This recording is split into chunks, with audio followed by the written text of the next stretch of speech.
Untuk langkah pertama dalam pembuatan presentasi menggunakan aplikasi Canva, yaitu mendownload aplikasi Canva di Play Store. Lalu nanti kalau sudah bisa didownload, tampilannya seperti ini. Kita buka aplikasi Canva-nya. Dan ini adalah tampilan awal dari aplikasi Canva.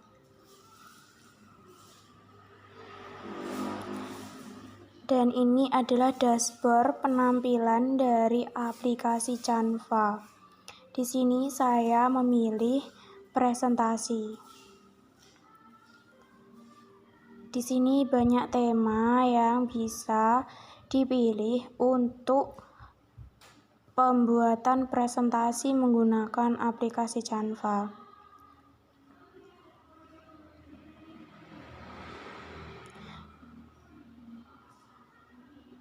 Di sini saya memilih yang menarik minat siswa agar siswa ketika nanti belajar menggunakan tampilan ini, nanti siswa dapat tertarik dengan materi yang akan saya sampaikan.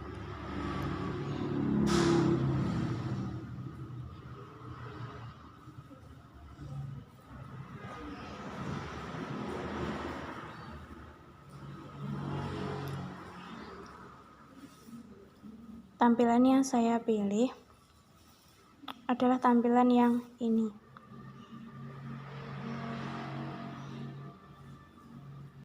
Setelah tema terbuka, kita mengedit nama, yaitu yang pertama kita edit yang bagian tulisan Universitas Negeri Elang ini akan saya ganti menjadi nama sekolah yang sedang saya ajar.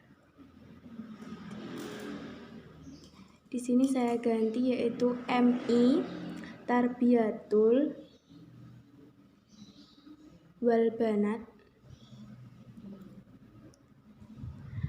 Lalu selanjutnya yang profil universitas tahun 2020 ini akan saya ganti menjadi nama, judul, materi yang akan saya sampaikan yaitu Khulafaur Rasyidin.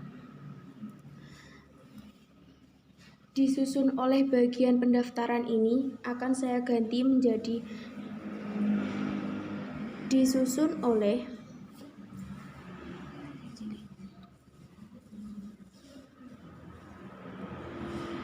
yang pertama saya sendiri yaitu atas nama Nabila Sekar Maharani. NIM saya yaitu 12205183007. Yang kedua yaitu rekan saya atas nama Melisa Putri Maharani. NIM 12205183201.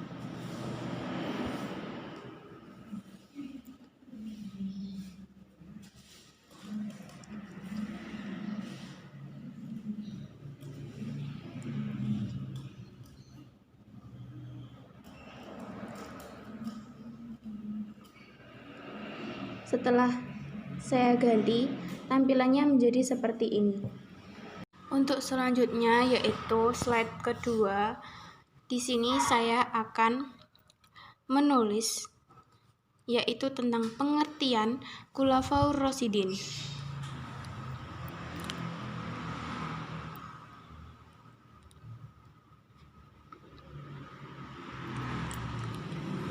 Di sini saya ketik Khulafaur Rasyidin.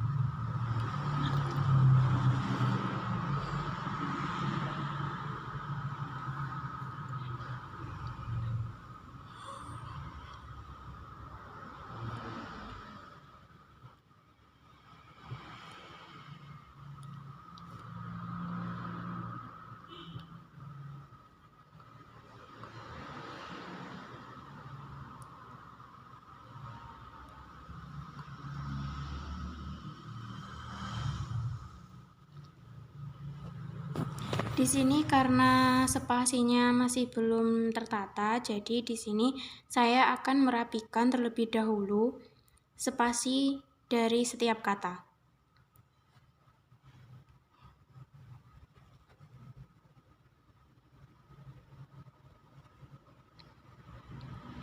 Nah, di sini sudah tertata dan di sini saya akan menaruh tulisan pengertian kolafaurasidin ini di pojok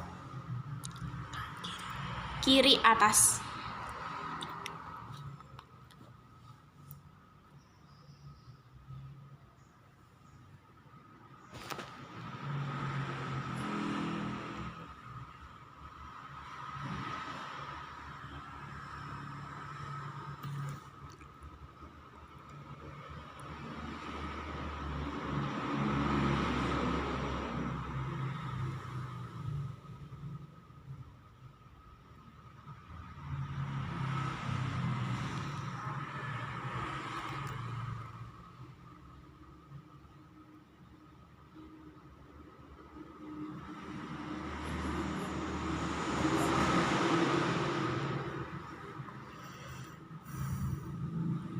Lalu di bawah tulisan pengertian kolafaurasidin, di sini saya akan menjelaskan pengertian kolafaurasidin yang pertama, yaitu menurut bahasa.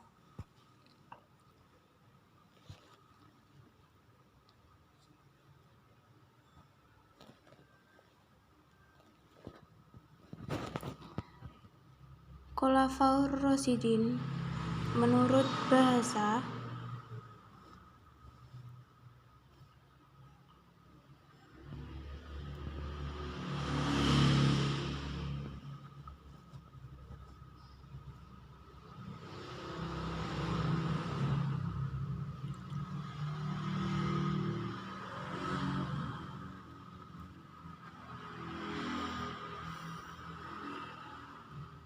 adalah pemimpin atau penguasa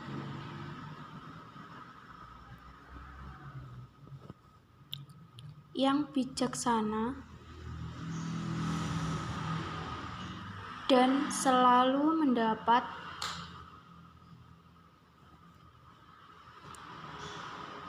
petunjuk dari Allah Subhanahu wa Ta'ala.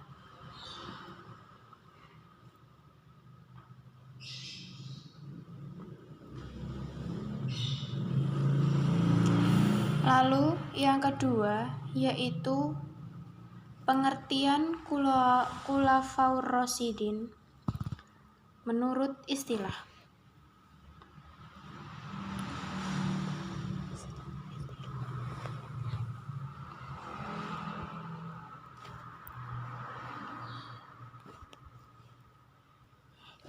Adalah pemimpin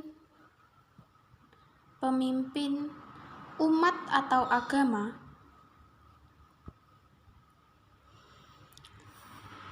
dan negara sebagai pengganti Rasulullah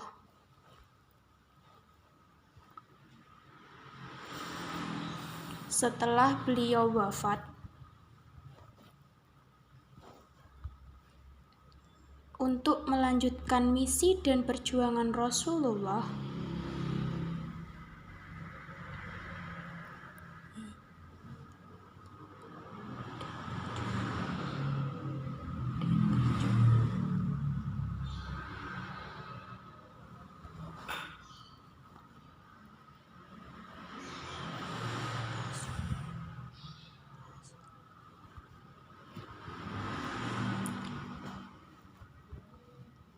yang sangat mulia,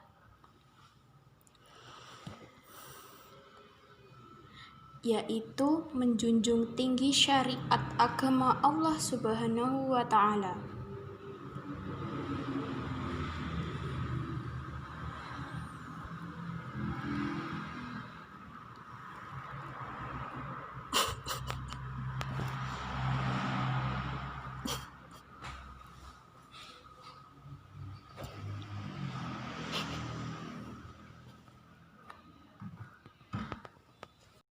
Setelah kita selesai menulis pengertian Khulafaur Rasyidin menurut bahasa dan istilah, kita tata dan tampilannya menjadi seperti ini. Dan selanjutnya saya akan membuat presentasi selanjutnya, yaitu tentang Khulafaur Rasyidin. Selanjutnya, setelah selesai menulis pengertian Khulafaur Rasyidin menurut bahasa dan istilah, tampilannya menjadi seperti ini. Dan saya akan membuat presentasi selanjutnya, yaitu tentang Khulafaur Rasyidin memegang kendali pemerintahan Islam itu selama berapa tahun, dan mulai tahun berapa sampai tahun berapa. Di sini saya akan membuat presentasinya di slide yang ketiga. Selanjutnya di sini saya akan menuliskan materi yang ada di slide 3, yaitu tentang Khulafaur Rasyidin memegang kendali pemerintahan Islam selama 30 tahun menurut hitungan tahun Hijriah. Dan saya akan menuliskan tempat pemerintahan Khulafaur Rasyidin. Setelah selesai, saya menuliskan pada slide ketiga, tampilannya begini ya. Kalau sudah, saya akan menuliskan lagi pada slide keempat.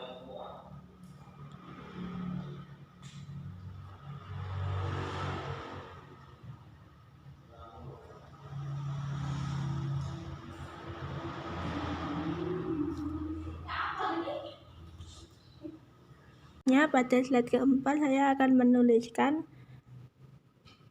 tentang materi yang berisikan sahabat Rasulullah yang mendapat gelar Khulafaur Rasyidin, yaitu ada 4. Yang pertama Abu Bakar As-Siddiq, yang kedua Umar bin Khattab, yang ketiga Utsman bin Affan, yang keempat Ali bin Abi Thalib. Setelah saya menuliskan pada slide keempat, beginilah tampilannya. Selanjutnya, saya akan menuliskan pada slide kelima yang berisi tentang siapa Abu Bakar As-Siddiq. Setelah selesai menuliskan silsilah Abu Bakar, selanjutnya di slide yang ke-6, yaitu tentang keteladanan dan kepribadian dari Abu Bakar. Setelah selesai menulis keteladanan dan kepribadian dari Abu Bakar, di sini keteladanan dan kepribadian Abu Bakar yaitu yang pertama sikap rendah hati, yang kedua berhati tenang, yang ketiga mempunyai sikap penyabar, dan yang keempat bersikap adil dan suka bermusyawarah, dan yang kelima bersikap dermawan, yang keenam memerhatikan kaum yang tertindas, dan yang ketujuh selalu membela dan membenarkan berita dari Rasulullah.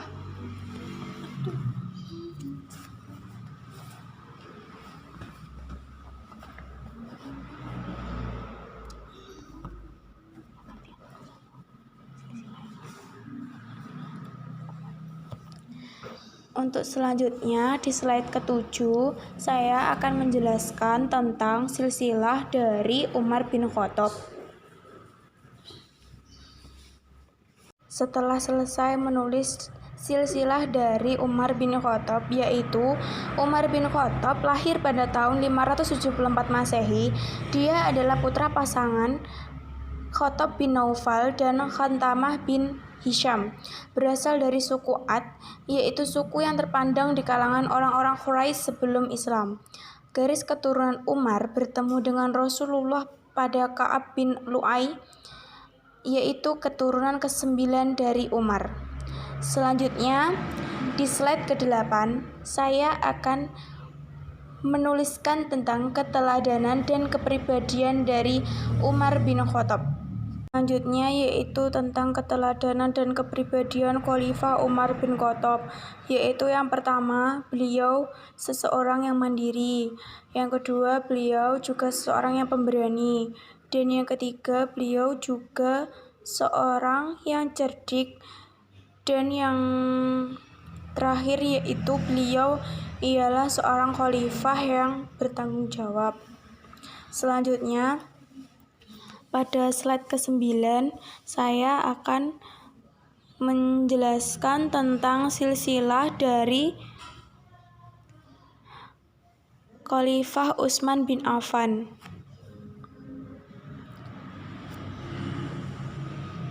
Selanjutnya yaitu tentang silsilah Utsman bin Affan.